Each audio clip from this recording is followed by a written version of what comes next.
오늘 봉독한 디모데 전서와 이어지는 디모데 후서 그리고 디도서 이 세 성경을 목회 서신이라고 부릅니다. 이 목회 서신은 신약 성경 중에서 가장 늦게 기록된 말씀입니다. 우리가 전에 묵상한 데살로니가 전서는 초기 교회의 상황을 말해주는 반면에 이 목회 서신은 그로부터 100여 년 뒤 2세기 교회의 상황을 말해줍니다. 당시 각 도시나 각 지역마다 교회가 세워졌고 그 교회를 돌보는 목회자도 임명되었습니다. 예를 들면 디모데는 오늘 본문에 나오는 것처럼 에베소라는 대도시 전체를 관할하는 목회자였습니다. 이런 목회자들을 위한 목회 지침서가 바로 이 목회 서신입니다. 목회 서신은 단지 바울이 디모데와 디도에게 쓴 개인적인 편지로만 보지 않아야 합니다. 이 서신은 주후 2세기 또 그 이후 시대의 많은 목회자들을 위한 목회 지침서가 되었습니다. 오늘 본문 1절과 2절은 편지를 쓰는 사람 바울과 편지를 받는 디모데를 소개하는 말씀입니다. 1절은 편지를 쓰는 사람 바울에 대한 말입니다. 1절 우리 구주 하나님과 우리의 소망이신 그리스도 예수의 명령을 따라 그리스도 예수의 사도된 바울은 구주 하나님과 소망이신 예수 그리스도의 부르심을 받아서 사도가 되었다고 말했습니다. 사도 바울은 사도가 되어서 여러 지역을 다니면서 복음을 전했고 그 복음을 받아들인 사람들이 교회를 세웠고 그리고 그들 중에 신실한 사람이 교회 지도자로 세움을 받아서 성도들을 돌보았습니다. 2절은 편지를 받는 목회자 디모데에 대한 말씀입니다. 2절 믿음 안에서 참 아들 된 디모데에게 편지하노니 하나님 아버지와 그리스도 예수 우리 주께로부터 은혜와 긍휼과 평강이 내게 있을지어다. 디모데는 믿음 안에서 사도 바울을 만났고 또 바울을 통해서 교회 지도자로 세워졌습니다. 그런 면에서 디모데는 바울의 영적인 아들이라고도 불립니다. 바울은 디모데에게 하나님 아버지와 예수님이 주시는 은혜와 긍휼과 평강이 임하기를 기도하면서 이렇게 편지를 시작합니다. 3절부터 7절에서 바울은 목회자인 디모데에게 성도들을 바른 교훈으로 가르치라고 권면합니다. 3절 내가 마게도냐로 갈 때에 너를 권하여 에베소에 머물라 한 것은 어떤 사람들을 명하여 다른 교훈을 가르치지 말며 바울이 디모데를 에베소에 머무르게 해서 에베소에 있는 교회를 돌보게 하였는데 그 목적이 중요합니다. 그 목적은 에베소에서 다른 교훈을 가르치는 사람들을 막는 것이었습니다. 다른 교훈이란 복음이 아닌 잘못된 가르침, 이단의 가르침입니다. 목회자 디모데의 가장 큰 임무는 다른 교훈을 가르치는 사람들에게 가르치지 말라고 명령해서 그 다른 교훈이 성도들에게 전파되지 못하게 하는 것입니다. 교회가 바른 교훈 위에 서지 않고 이단의 가르침을 따르면 더 이상 교회라고 부를 수가 없기 때문입니다. 4절 신화와 끝없는 족보에 몰두하지 말게 하려 함이라. 이런 것은 믿음 안에 있는 하나님의 경륜을 이름보다 도리어 변론을 내는 것이라.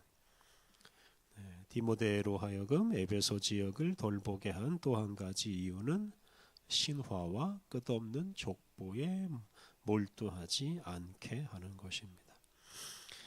이 신화와 족보는 사람들이 자기나 자기가 속한 집단을 자랑하기 위해서 만들어낸 이야기입니다. 주로 개인을 영웅으로 만드는 어리석은 이야기, 신화와 족보입니다. 이 신화와 족보 역시 다른 교훈, 즉 바르지 않은 교훈이라고 할 수 있습니다. 신화와 족보처럼 자신이나 자기 단체를 자랑하기 위해서 만든 이야기들은 변론, 즉 논쟁을 일으킬 뿐이지 하나님의 경륜, 하나님의 뜻을 이루지 못한다라고 말했습니다. 이런 신화와 족보를 가르치고 이것을 중요하게 여기면 분쟁과 싸움만 일어날 뿐이다라는 것입니다. 그러므로 바른 가르침으로 이런 쓸데없는 신화와 족보를 없애는 것이 목회자 디모데의 과제입니다. 5절 말씀은 바른 교훈에 관한 말씀입니다. 5절 이 교훈의 목적은 청결한 마음과 선한 양심과 거짓이 없는 믿음에서 나오는 사랑이거늘. 바른 교훈의 목적은 사람으로 하여금 청결한 마음, 선한 양심, 거짓이 없는 믿음을 품게 하고 그리고 그것으로부터 사랑의 열매를 맺게 하는 것입니다. 그러니까 목회자는 참된 것을 가르쳐서 온전한 사람을 만들고 그 사람이 사랑하며 살게 해야 합니다. 그런 의미에서 이렇게 논쟁이나 일으키고 싸움이나 일으키는 그런 가르침을 배격해야 합니다. 사람을 변화시키고 특히 사람으로 하여금 사랑을 하게 만드는 그런 바른 교훈, 바른 가르침을 중요하게 여겨야 합니다. 6절과 7절은 바르지 않은 교훈을 가르치는 사람에 대한 말입니다. 6절과 7절 사람들이 이에서 벗어나 헛된 말에 빠져 율법의 선생이 되려 하나 자기가 말하는 것이나 자기가 확증하는 것도 깨닫지 못하는도다. 바르지 못한 이 바른 교훈에서 벗어난 사람은 헛된 말에 빠져서 선생인 척 하느라고 그냥 말을 늘어놓을 뿐이지 자기가 말하거나 자기가 주장하는 것이 무엇인지 제대로 알지 못하고 자기가 하는 말이 진리임을 증명하지도 못합니다. 그러니까 바른 교훈을 갖지 못한 사람은 아무리 선생인 척해도 사실은 거짓말쟁이에 불과합니다.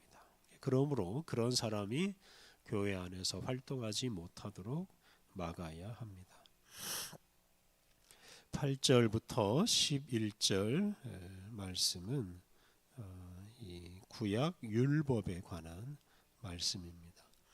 당시에 이 복음과 율법을 제대로 구분하지 못하고 율법으로 복음을 대체하려고 하는 그런 어리석은 사람들이 있었는데 8절 이하 말씀은 그런 사람들을 깨우치는 말씀입니다.